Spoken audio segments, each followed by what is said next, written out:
Okay, anyway, so before I jump into explaining how to slow down payments for any business, what do you think? एक business जो है वो अपनी payments को कैसे slow down कर सकता है? एक तरीका तो ये है ना, आप पेमेंट करें ही ना तो लोग आपसे बिजनेस करना ही छोड़ देंगे। तो क्या ऐसे मेथड्स हो सकते हैं आपके ख्याल में जिनमें you are slowing down your payments and without through hurting the cheque. business? Sir creditors को पैसे नहीं दे के अगर पैसे दोगे नहीं रागीब तो फिर वो बिजनेस कैसे करेंगे आपके साथ? You have to sir through have cheque भी। you have to have some mechanism through which you're paying them in timely manner, but in timely manner we mean कि आपका जो ऑपरेटिंग साइकिल है। अच्छा, इसमें इफ यू रिमेंबर तो हमने ये टर्नओवर रेशियोज पढ़ी थी, याद है कुछ? Yes account receivable yes turnovers and accounts payable turnover ratio. तो इन रेशियोज को हम बिजनेस में मैच करते हैं। अगर आपने 60 दिनों में पैसे देने हैं तो आपको रिकवर 60 दिनों से कम दिनों में करने चाहिए ना, ताकि आपके पास रेडिली कैश अवेलेबल हो आगे पेमेंट करने के लिए। लेकिन उन 60 दिनों में अगर आपने फॉर एग्जांपल 60th डे को पैसे देने हैं और आप कहते हैं जी मेरे पास अभी पैसे हैं, मैं आज 20वें दिन ही पैसे दे देता हूँ, तो 40 दिन के लिए आपने एक अमाउंट को यूज ही नहीं किया। You have not utilize those 40 days.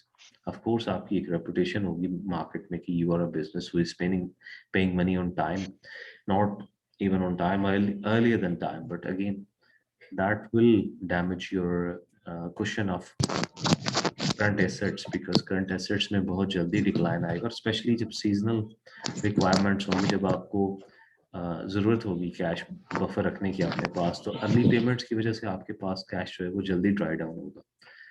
तो how to slow down that process, what could be some legitimate methods to do that? एक तो बात आपने की बिल्कुल वैलिड है, जो कि always make payments through cheque, don't pay in cash, because cheque में एक तो you can put the last date of the payment, जो कि आपकी क्रेडिट टर्म्स की लास्ट डेट है किसी के साथ, 60 डेज है 30 डेज है, तो जो लास्ट डेट होगी you put that date on the cheque. Number two, you create a separate account in your bank जिसमें उतनी पेमेंट ट्रांसफर करते हैं आप जो कि आपके पेमेंट्स जिस दिन उतने मेच्योर हों, क्योंकि बिजनेस के पास जो कंट्रोलर है उसके पास ये रिकॉर्ड अवेलेबल होता है कि किस डेट पे कितनी पेमेंट्स मैच्योर हो रही हैं, उनको हमने किस तरह से डिस्पर्स करना है, अपनी पेमेंट्स की जो अवेलेबिलिटी है सिर्फ उस अकाउंट में हो, उससे ज़्यादा ना हो, because you don't want your unnecessary payments to get matured on that particular day. Again इसमें बैंक के साथ इंफॉर्मेशन शेयरिंग जो है वो आपकी बहुत फ्रीक्वेंट होनी चाहिए। Even जो small सर businesses डायरेक्ट भी डेबिट हैं, they daily contact their bank to receive statements and to monitor those bank accounts which they have with the bank. फिर इसके बाद ये है कि जो चेक आपका है वो कोशिश करें कि उस बैंक का हो जिसमें you get the clearance time as well। ठीक है, क्लियरेंस का भी उसमें टाइम आपको मिल जाए। ठीक है, इसके अलावा what do you think? Sir direct debit से direct debit is rather very prompt. Direct debit का मतलब ये होता है कि फॉर एग्जांपल मैं बिजली का बिल हर महीने की 5 तारीख को मेरा बिल रिसीव हो जाता है मुझे। अब उस पे जो पेमेंट की डेट है, ड्यू डेट है, वो 10 भी होती है, 15 भी होती है, लेकिन मैं बैंक को एक डायरेक्ट डेबिट की इंस्ट्रक्शन देता हूँ। डायरेक्ट डेबिट का मतलब ये है कि 5 तारीख को आप मेरा जितना भी बिल हो ऑटोमेटिकली पे कर दें, मुझे पूछने की जरूरत भी नहीं, ये प्री ऑथोराइज होता है। तो डायरेक्ट डेबिट तो बिल्कुल अगेंस्ट है जिस चीज पे हम जाना चाह रहे हैं उसके। डायरेक्ट डेबिट का मतलब है कि आप जल्दी पेमेंट्स करेंगे। सर मतलब वो लास्ट डेट होती है तो उसी पे पेमेंट ट्रांसफर हो जाती है ना, मतलब डायरेक्ट बैंक के अकाउंट में ट्रांसफर हो जाती है, आपके अकाउंट में नहीं आती। जरूरी नहीं डायरेक्ट डेबिट, अगर आप उसको एक खास डेट पे लगाएंगे ये बिल्कुल अच्छी बात है। अगर आप उसको लास्ट डेट पे लगाते हैं, लास्ट डेट पे लगाएंगे तो अच्छी बात है, उसको आप जल्दी भी लगा सकते ठीक है हैं। देखिए, अगर आप इनवॉइस की बात कर रहे थे हम कि इनवॉइस आपने जल्दी इशू करनी है कस्टमर से पैसा रिसीव करने के लिए, तो अगर आप पेमेंट साइट पे हैं तो ऑफ कोर्स आप पेमेंट कब करेंगे? जब आप एक प्रॉपर इनवॉइस आपको मिलेगी। एक तो आपको इनवॉइस कॉल करनी चाहिए ताकि अगला बिजनेस जो है उसको कुछ टाइम लगे इनवॉइस प्रिपेयर करने में, आपको डिस्पैच करने में। उसके बाद एज अ बिजनेस आपको क्रिटिकली इनवॉइसेस को चेक करना चाहिए कि उसमें किसी भी किस्म की अगर एम्बिग्विटी है तो आप उसको रीड्राफ्ट करवाएं। वो भी एक टाइम है जो आप लेजिटिमेटली जिसको आप एक्सटेंड कर सकते हैं। ठीक है जी। जी सर। तो यूजुअली जो आपकी सैलरीज की वेजेस की पेमेंट्स होती हैं, they are in the form of this direct debit, because they happen usually in a fixed amount and they happen on a fixed date, usually at the last date of your month or the first date of the next month. अब इसमें जैसे मैंने बताया कि businesses जो हैं वो zero balance account भी क्रिएट करते हैं, ऐसा अकाउंट जिसमें you usually have zero balance and you only move the payment that you have to pay to other people, that particular payment is moved in that account and eventually वो transaction होने के बाद जो account का balance होता है उसका वो जीरो होता है। ये यूजुअली सब्सिडरी अकाउंट्स होते हैं, जो आपका मेन अकाउंट होता है उसके अंदर ही एक अकाउंट क्रिएट किया जाता है, बैंक आपको इसमें हेल्प करता है। इसके अलावा आप जो अपने रिमोट ऑफिसेस हैं उनके थ्रू भी पेमेंट कर सकते हैं, उसमें हेड ऑफिस की तरफ आप बता सकते हैं अपने क्रेडिटर्स को कि इंफॉर्मेशन पहले क्लियर होगी हेड ऑफिस से, उसके बाद जो है आप जो रिमोट ऑफिसेस हैं वो आपके वो इशू करेंगे जो भी पेमेंट है। Everything's okay? Any question? No No, sir. sir. Okay, so again जैसे आपके रिसीवेबल्स के लिए जो फ्लोट का टाइम होता है, the time between you create the invoice and receive the money, that is again a time which you can manipulate, which you can extend while paying to other people. तो उसमें जो आपके and पे काम है, जैसे आपके फ्लोट में फॉर एग्जांपल उस इनवॉइस को ड्राफ्ट करना है या फिर उसको एक्नॉलेज करना है और उसके बाद उसकी प्रोसेसिंग है, उस पर आप टाइम ले सकते हैं। जो चेकबुक के बैलेंसेस हैं उनकी रिकैलकुलेशन के लिए, रिकॉन्सिलिएशन के लिए टाइम ले सकते हैं। तो इस तरह की चीज़ें आप कर सकते हैं जब आपने अपनी तरफ से फ्लोट को जो है वो एक्सटेंड करना है। अगेन वो क्लियरेंस वाले चेक जो है वो आप क्राफ्ट करके तो आप थोड़ा सा अपने डिस्बर्समेंट्स को डिले कर सकते हैं, डिपेंडिंग कि आपका ऑपरेटिंग साइकिल क्या उससे डिस्टर्ब तो नहीं हो रहा। अगर आपका ऑपरेटिंग साइकिल डिस्टर्ब नहीं हो रहा तो फिर आप जो ड्यू डेट्स हैं उनको टाइमली मीट करते हैं, उसमें कोई इस तरह की चीज़ करने की ज़रूरत नहीं है। Then also you can shift the funds between different accounts for disbursement, as I told you, especially in those cases where you have particular big payments to make for the sale or purchase of a few things. तो वहाँ पे आप जो separate accounts हैं, zero balance accounts हैं, उनको use करके तो payments को transfer कर सकते हैं। पेमेंट जो है वो आप ड्राफ्ट के थ्रू कर सकते हैं, जैसे आप चेक की बात करें तो वो एक ड्राफ्ट ही एक किस्म का जो आप क्रिएट करते हैं और उसमें क्लियरेंस का टाइम लगता है और ऑफ कोर्स जब तक वो रिसीव नहीं होगा आपके क्रेडिटर को तब तक वो उसको प्रेजेंट नहीं कर सकते, और वो प्रेजेंटेशन के लिए भी उनको टाइम चाहिए होगा। उस प्रेजेंटेशन बैंक में प्रेजेंट करना और उसकी फिर प्रोसेसिंग जो है ये सारा कुछ है वो उसमें टाइम लगेगा डिस्बर्समेंट में। सो एक चीज़ जो कि आप मॉनिटर करते हैं अपने अकाउंट्स में वो ये है कि what was the average amount of disbursements that happened on a particular day. That helps you to forecast and plan for future.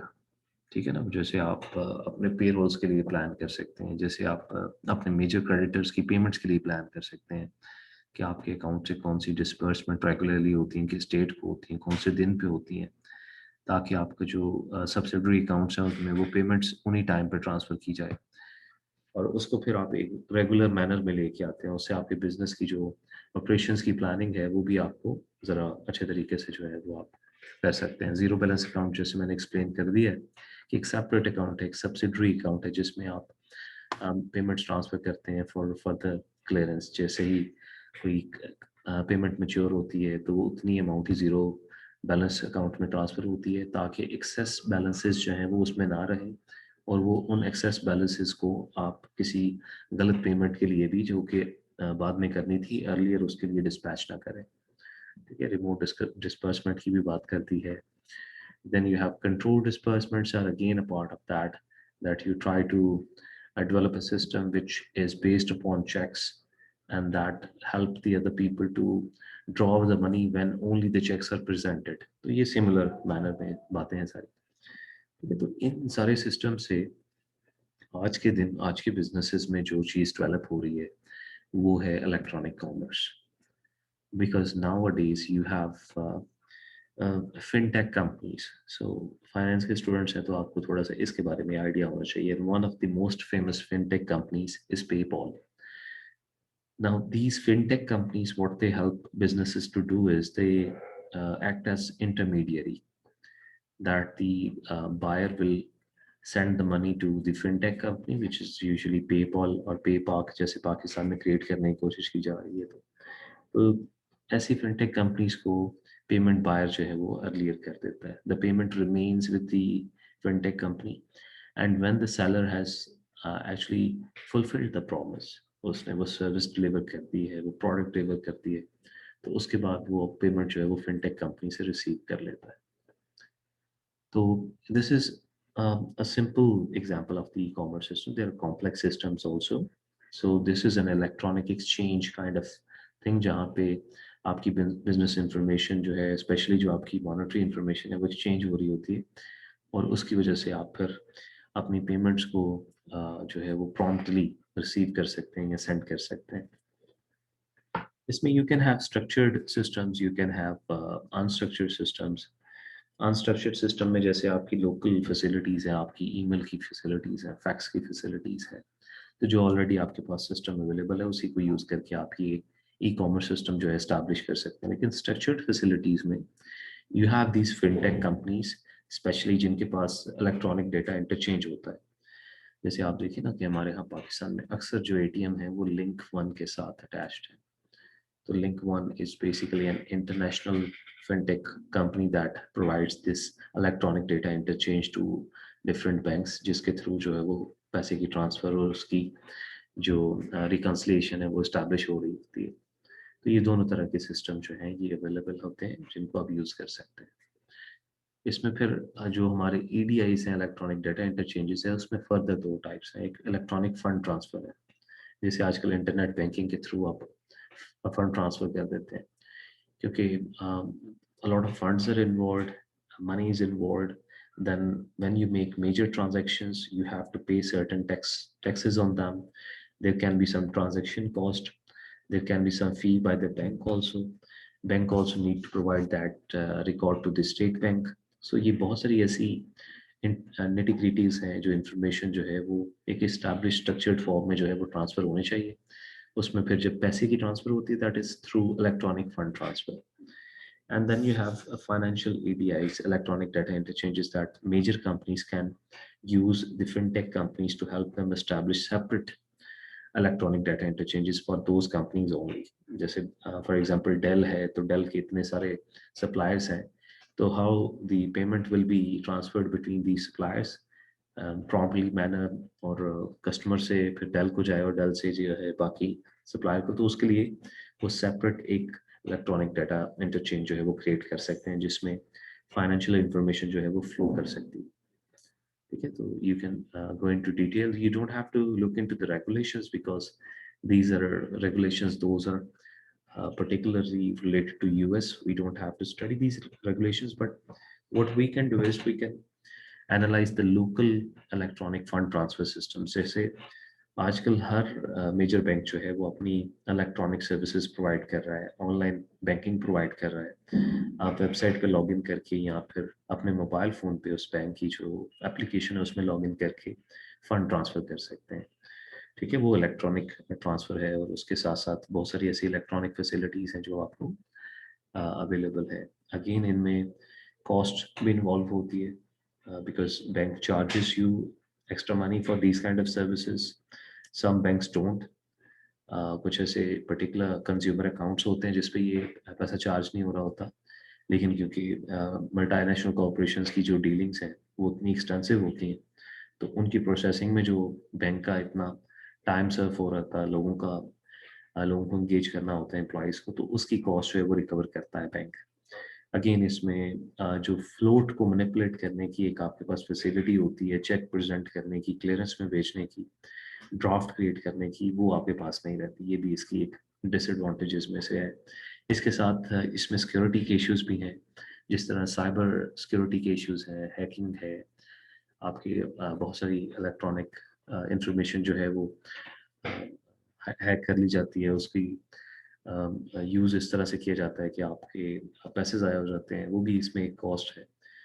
Benefits जैसे हमने डिस्कस किए, उसके साथ-साथ ये डिसएडवांटेजेस पे आपको देखने होंगे, ठीक है? अब ये सारी सर्विसेज़ आप खुद भी परफॉर्म कर सकते हैं as a financial institution or maybe a company which can create a separate financial department जहाँ पे ये एक्टिविटीज़ जो हैं उनको मॉनिटर किया जाए। इसके साथ-साथ आप आउटसोर्स भी कर सकते हैं। आउटसोर्स का मतलब ये होता है that you subcontract, you give that particular operation to a company कि वो कंपनी आपके पैसों के एवज़ जो है आप उस कंपनी को पे करते हैं और वो आपके लिए वो सर्विसेज़ प्रोवाइड करते हैं। आपकी सारे सिस्टम को वो कंपनी मैनेज कर रही होती है। तो आप आउटसोर्स भी कर सकते हैं।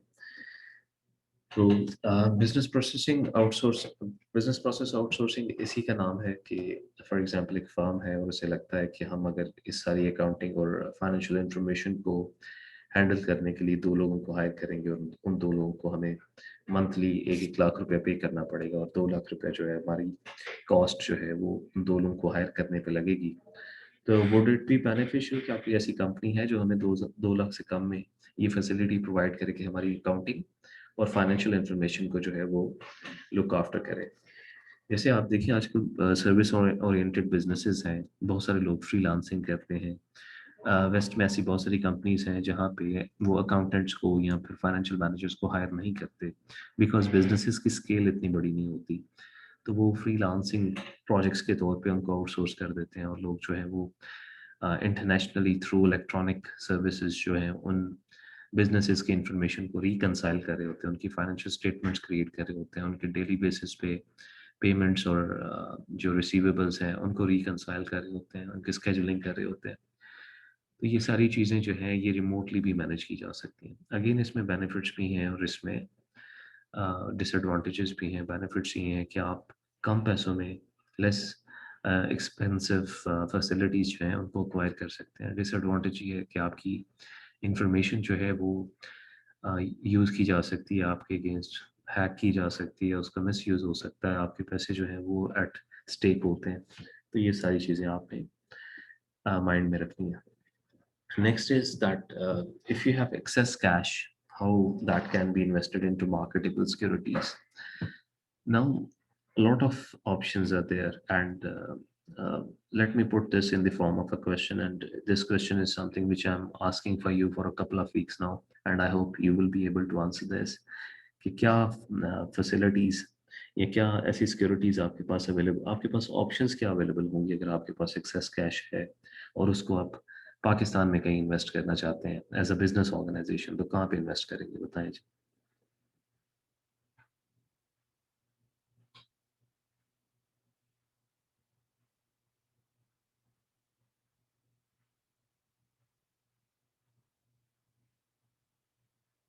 जी स्टूडेंट्स। सर म्यूचुअल फंड्स में। सर मुख्तलिफ जगह पे उसको इन्वेस्ट करेंगे कि अगर एक जगह से लॉस भी हो जाए तो मतलब अच्छा, दूसरी यू जगह will say create a recovery हो जाए। पोर्टफोलियो, एक पोर्टफोलियो बनाएंगे आप, यानी यस कहना सर। चाहिए। ठीक है। Sir yes sir. Stock exchange. Stock exchange. Crypto sir. अच्छा इस ठीक है, क्रिप्टो करेंसी। अब आपने जो चीज़ों का अभी तक नाम लिया, एक तो आप म्यूचुअल फंड में इन्वेस्ट कर सकते हैं, स्टॉक एक्सचेंज में इन्वेस्ट कर सकते हैं, ठीक है, क्रिप्टो करेंसीज में आप इन्वेस्ट कर सकते हैं। मुझे अब एक एक करके इसके बेनिफिट और डिसएडवांटेजेस भी बताएं।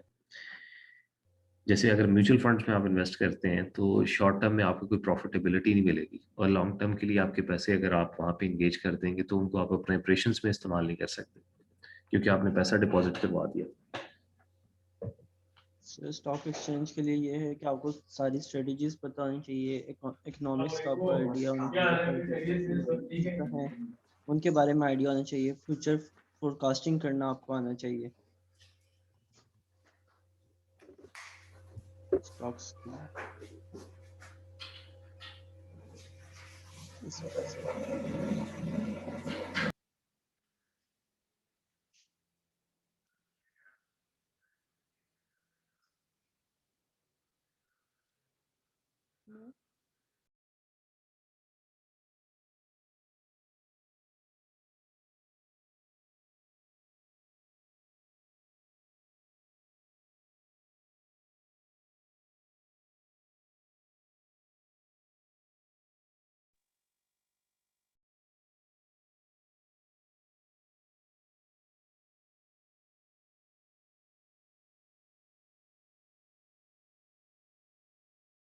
जी राजीव, अच्छा, sorry for that delay. Right, you are right about this कि अगर हम स्टॉक मार्केट में इन्वेस्ट करेंगे तो हमें ये भी बताना चाहिए कि हम किन सिक्योरिटीज में इन्वेस्ट कर सकते हैं। Again, stock market is very volatile, उसमें रिस्क की टॉलरेंस आपकी ज़्यादा होनी चाहिए। आपके पास कम से कम ये जो कैश है वो एक्सेस कैश होना चाहिए। ऐसा ना हो कि आपके बिजनेस के ऑपरेशंस जो है वो डिस्टर्ब हों इसकी यूटिलाइजेशन से, और जब आप इसको लूज करें तो आपको फिर फाइनेंसिंग करनी पड़े अपने ऑपरेशंस के लिए, और उसकी कॉस्ट जो है एक्स्ट्रा पड़े, बजाय अर्निंग के आप एक्स्ट्रा कॉस्ट जो है पेमेंट कर रहे हैं। तो स्टॉक मार्केट में अक्सर कंपनीज तब इन्वेस्ट करती हैं जब आपकी इकोनॉमी बूम पे होती है, जब ग्रोथ होती है इकोनॉमी में। ठीक है, तो ठीक है, लॉन्ग टर्म अनसर्टेनिटी भी कम होनी चाहिए, तो रिस्क टॉलरेंस। अब म्यूचुअल फंड्स में ये इशू है कि आप लॉन्ग टर्म के लिए वहाँ पे इन्वेस्टमेंट नहीं कर सकते, क्योंकि आपकी पेमेंट जो है वो स्टक रहेगी और उसको आप ऑपरेशंस के लिए यूज़ नहीं कर सकते। बैंक में आप नहीं रखवा सकते लॉन्ग टर्म डिपॉजिट में, क्योंकि बैंक जो है वो पेमेंट करता है। करंट अकाउंट में रखवाएंगे, कुछ अर्निंग नहीं होगी उस पर। इसके अलावा जी, आप गोल्ड में सर इन्वेस्ट कर म्यूचुअल सकते हैं, रियल एस्टेट में इन्वेस्ट कर सकते हैं आप, लेकिन इनके साथ फॉरेक्स भी में एडवांटेजेस डिसएडवांटेजेस हैं। फॉरेक्स में इन्वेस्ट कर सकते हैं।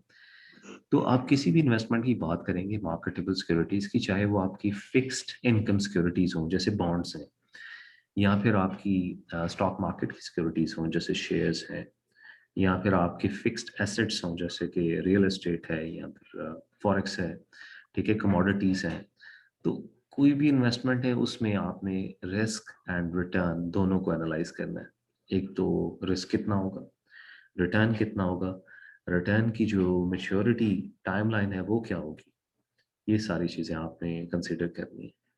इन सारी चीज़ों को सामने रखते हुए आपने जो है वो इन्वेस्टमेंट्स करनी है। तो मोस्टली जो बिजनेसेस हैं they go for short term investments, because that excess money is not always excess. वो आपके किसी, अगर फॉर एग्जांपल सीजनल बिजनेसेस होते हैं जिसमें आपके साल के 4 क्वार्टर्स में से एक क्वार्टर में आपका जो पैसा है वो यूटिलाइज हो रहा होता है, बाकी 3 क्वार्टर्स में वो आपके पास एक एक्सेस कैश के तौर पे अवेलेबल होता है।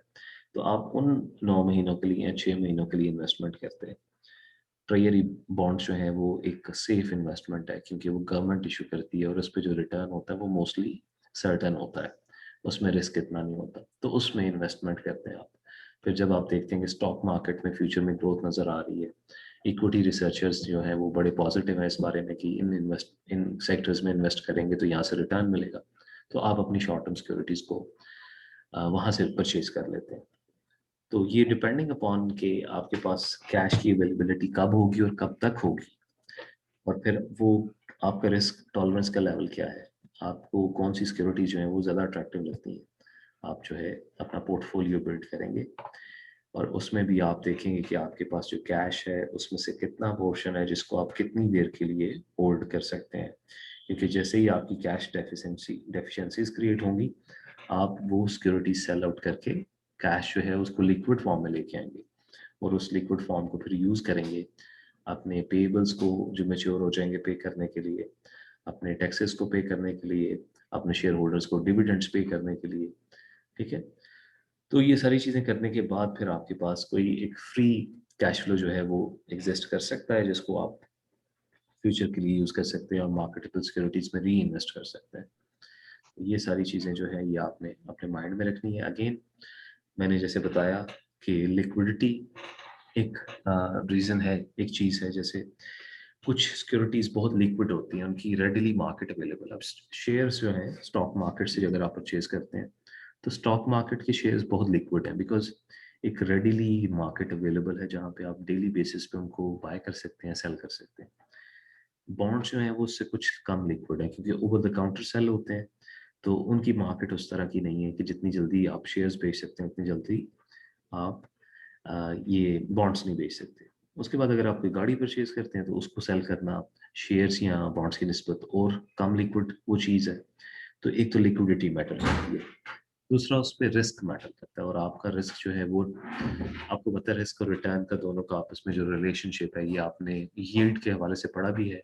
फिक्स्ड इनकम सिक्योरिटीज पे जो यील्ड होती है वो डिपेंडेंट होती है कि कितना रिस्क इन्वॉल्व है उसमें। अगर आप ज़्यादा रिटर्न चाहते हैं तो आपको रिस्क भी ज़्यादा लेना पड़ता है, अगर आप कम रिस्क लेना चाहते हैं तो आपका रिटर्न भी कम होगा।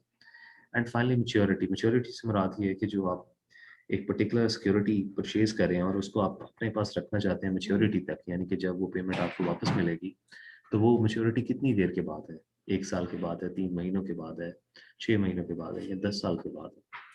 तो ये सारी चीज़ें मद्देनजर रखे आप इन्वेस्टमेंट करते हैं मार्केटेबल सिक्योरिटीज़ में। जैसे मैंने बताया उसमें जो ट्रेजरी बिल्स हैं या ट्रेजरी बॉन्ड्स हैं जो कि गवर्नमेंट इशू करती है, वो लीस्ट रिस्की हैं, उन पे जो पेमेंट्स हैं वो मोस्ट सर्टेन होती हैं, तो उनमें अक्सर एक सेफ इन्वेस्टमेंट होती है। जी Humayun, you have a question? Yes sir. Sir एक बात पूछनी थी कि सर जिस तरह फॉर एग्जांपल एक शेयर की प्राइस है 50 रुपीज, तो वो जी। मतलब स्टॉक एक्सचेंज में मतलब ट्रेड हो रहे हैं, तो जो फाइनेंस डिपार्टमेंट वाले हैं फॉर एग्जांपल जिस तरह हमारी कंपनी है, तो जब उसकी डिस्काउंटिंग करेंगे तो उसकी एक्चुअल प्राइस जो है निकल रही है 45 और अच्छा। मार्केट में मतलब वो 50 का ट्रेड हो रहा है, तो फिर भी मतलब वो लेते ही लेते हैं, शेयर की ट्रेडिंग फिर भी चल रही है क्योंकि फाइनेंस डिपार्टमेंट वाले कर तो लेते हैं उसकी डिस्काउंटिंग के इसकी एक्चुअल प्राइस ये नहीं है, महंगा बिक रहा है, तो फिर भी सर काम कैसे चल रहा है उनका, ये इसके पीछे हुमायूं, क्या वजह हुई? इसमें ठीक है, मैं समझ गया हूँ आपका ये मतलब आप ये कहना चाह रहे हैं कि अगर आपके फाइनेंस डिपार्टमेंट में सिक्योरिटी एनालिस्ट बैठे हैं और वो सिक्योरिटी की वैल्यूएशन करते हैं, उसका टेक्निकल एनालिसिस करते हैं, तो उन्हें ये पता चलता है कि जो सिक्योरिटी की मार्केट में वैल्यू है वो ओवरस्टेटेड है और इस बिल्कुल। वक्त जो एक्चुअल वैल्यू है वो कम होनी चाहिए, तो इसके बाद वो फिर कैसे परचेज करते हैं उसको? इसमें देखिए हेजिंग स्ट्रेटजीज है। हेजिंग स्ट्रेटजीज में आप अपने आप को एक खास पोजीशन में प्लेस करते हैं। अगर आपको पता है कि ये ओवरस्टेटेड है प्राइस, तो इसका मतलब ये है कि आप एक्सपेक्ट कर रहे हैं कि फ्यूचर में ये नीचे आएगी, 45 पे आएगी, अपनी ओरिजिनल प्राइस पे तो आना होता है शेयर प्राइस में, तो क्योंकि 45 पे आएगी तो आप उसके अगेंस्ट अपने आप को हेज करेंगे। हेज किस तरह करते हैं? आप किसी से शेयर्स बारो करते हैं 100 शेयर्स, उसे कहते हैं फ्यूचर में मैं आपको 100 शेयर्स वापस कर दूंगा। 50 पे बारो करते हैं, 45 पे खरीद के उसे वापस कर देते हैं, जो 5 का डिफरेंस है वो आपकी अर्निंग हो जाता है। तो ये हेजिंग टेक्निक्स हैं, इसमें फ्यूचर सिक्योरिटीज भी इन्वॉल्व होती हैं, ऑप्शन ट्रेडिंग भी इन्वॉल्व होती है, तो ये एडवांस टॉपिक्स हैं, इनको आप इन्वेस्टमेंट एनालिसिस एंड पोर्टफोलियो अगर आप पढ़ें तो उसमें आप पढ़ सकते हैं कि डेरिवेटिव या हेजिंग सिक्योरिटीज जो हैं, हेजिंग कॉन्ट्रैक्ट्स जो हैं वो कैसे होते हैं और उनमें आप पोजीशन कैसे लेते हैं। Sometimes you go short that you want to sell things and sometimes you go long that you want to buy things. ठीक है, तो हेजिंग करके तो आप अपनी पोजीशन जो है उसको सेव कर लेते हैं। जी जरीर, आपका क्वेश्चन है? Yes sir. सर जी। मैंने ये पूछना था कि लिक्विडिटी का एडवांटेज हमें म्यूचुअल फंड्स में भी नहीं होता, क्योंकि उसमें तो अलाउ होता है कि आप किसी टाइम भी अपनी इन्वेस्टमेंट वापस निकाल लें और उस पर सिर्फ आपको प्री एग्जिट पेनल्टी पड़ती है। बिल्कुल ऐसा ही है जरी। एक्चुअली म्यूचुअल फंड्स भी आजकल बैंक्स की तरह के अकाउंट्स ऑफर करते हैं। कुछ अकाउंट्स ऐसे होते हैं जिसमें आपकी जो पेमेंट है वो kind of fixed deposit consider की जाती है, और जब आप उसमें से पैसा निकलवाते हैं तो उस पे जो रिटर्न है वो आपको नहीं मिलता, वो सिर्फ पैसे आपको वापस मिलते हैं। लेकिन कुछ अकाउंट्स ऐसे होते हैं जिनको वो करंट अकाउंट्स की तरह डील, चेकिंग अकाउंट्स की तरह डील करते हैं, जिसमें आप एक पेनल्टी पे करके पैसे जो है वो निकलवा सकते हैं, और इवन आपकी जो एप्रिसिएशन है, पैसे की जो ग्रोथ है, वो भी आपके अकाउंट का हिस्सा बनती जाती है। तो म्यूचुअल फंड्स भी जो है सर वो भी हाइब्रिड अकाउंट्स ऑफर कर रहे हैं आजकल। बहुत सारे अकाउंट्स हैं जिसपे अगेन ये डिपेंड करता है ना, आप म्यूचुअल फंड की नेचर क्या है, क्लोज एंड है, ओपन एंड है, वो किन सिक्योरिटीज में इन्वेस्ट कर रहा है। अगर तो म्यूचुअल फंड खुद लॉन्ग टर्म सिक्योरिटीज में इन्वेस्ट कर रहा है तो फिर आपको शायद वो इतना जल्दी पैसे निकलवाने की जो है वो ऑप्शन ना दे। अगर एक म्यूचुअल फंड है जो इक्विटी सिक्योरिटीज में ऑफर काम कर रहा है, इक्विटी फंड है, तो वो हो सकता है आपको ज्यादा इस तरह के ऑप्शंस जो है वो अवेलेबल रखे कि आप पैसा निकलवा भी सकते हैं, ऐड भी कर सकते हैं। ठीक। तो सारी इसमें परसेंटेज भी होती है कि अगर म्यूचुअल फंड में मतलब जो इंस्टीट्यूट है कुछ भी है वो लॉस काट दिया अगर इन्वेस्टमेंट पे, तो उतना परसेंट लॉस वो बियर करेंगे और बाकी कस्टमर बियर करेगा जैसे हम? अच्छा, बड़ी इंटरेस्टिंग सी बात है कि आज पिछले हफ्ते में, पिछले पूरे वीक में बहुत सारे म्यूचुअल फंड्स ने अपने पैसे निकलवा लिए पाकिस्तान स्टॉक एक्सचेंज से। और वो पैसे इसलिए निकलवाए उन्होंने क्योंकि उन्हें लगा कि स्टॉक एक्सचेंज जो है वो अच्छा परफॉर्म नहीं करेगी। स्टॉक एक्सचेंज में सेनेट के इलेक्शंस का जो रिजल्ट है उसकी वजह से थोड़ी सी वॉलेटिलिटी इंक्रीज करेगी, तो हमें सेफ रहना चाहिए। तो ये जो म्यूचुअल फंड के मैनेजर्स होते हैं जब ये कॉन्ट्रैक्ट करते हैं ना किसी के साथ, तो उसमें प्रॉफिट लॉस शेयरिंग होती है कि अगर लॉस भी हुआ वो भी आप शेयर करेंगे, प्रॉफिट हुआ वो भी आप शेयर करेंगे। लेकिन अक्सर ये नहीं करते लॉस, बहुत कम ऐसा होता है कि इनको लॉस होता है। ठीक है, अक्सर इनको प्रॉफिट ही होता है। उसकी रीज़न क्योंकि ये फाइनेंशियल मैनेजर्स हैं, फाइनेंशियल एनालिस्ट हैं, इनकी रिसर्च इतनी स्ट्रांग होती है कि मैक्रो इकोनॉमिक फैक्टर्स को भी देख रहे होते हैं, जो शॉर्ट टर्म फैक्टर्स, इक्विटी का एनालिसिस भी कर रहे होते हैं, इनको स्टॉक मार्केट का भी काफ़ी अंदाज़ा होता है। तो ये काफ़ी हद तक इस पॉइंट पे होते हैं, they want to beat the market, that they want to produce a return which is more than the return of the market. So usually you don't see a lot of losses in mutual funds. Mostly you see appreciation, at least a level of appreciation which is equivalent to the appreciation in the share prices in the index of the stock exchange. जैसे पाकिस्तान में KSE 100 एक index है, तो उसकी जो return है कम से कम उतनी रिटर्न आपको म्यूचुअल फंड जरूर देगा। तो मोस्टली इनमें लॉसेस नहीं होते, आपकी जो वैल्यू है पैसे की वो कम नहीं होती, उसमें अप्रिसिएशन ही आती है। लेकिन ये बात बिल्कुल नहीं है कि इसमें लॉसेस हो नहीं सकते, पॉसिबिलिटी इज देयर, होते भी हैं। जब पूरी स्टॉक मार्केट क्रैश करेगी, इकोनॉमी क्रैश करेगी, तो फिर उस वक्त कोई भी फाइनेंशियल इंस्टीट्यूशन उससे सेफ नहीं रहेगा, वहां पे लॉसेस आएंगे। लेकिन नॉर्मल सिचुएशन में कन्वेंशनल जो म्यूचुअल फंड्स हैं, they are mostly earning for you. ठीक है, यस सर। ओके जी। सो जो यील्ड है, यील्ड पे मैं डिस्कशन नहीं करूंगा, यील्ड टू मैच्योरिटी आपने पढ़ी हुई है, और वही आप मुख्तलिफ बॉन्ड्स की, बिल्स की जो है वो कैलकुलेट कर सकते हैं, वो आपको ऑलरेडी पता है। ट्रेजरी नोट्स जो हैं या ट्रेजरी बॉन्ड्स जो हैं, ट्रेजरी बिल्स के बाद आते हैं। ट्रेजरी बिल्स शॉर्ट टर्म होते हैं, treasury notes and treasury bonds थोड़े लॉन्ग टर्म होते हैं। लेकिन अगेन इनकी एक सेकेंडरी मार्केट भी होती है, तो आप शॉर्ट टर्म में परचेज करके इनको सेल भी कर सकते हैं। ऐसा नहीं होता कि आपको 10 साल का है तो 10 साल तक ही अपने पास रखना है, इनको आप सेल भी कर सकते हैं।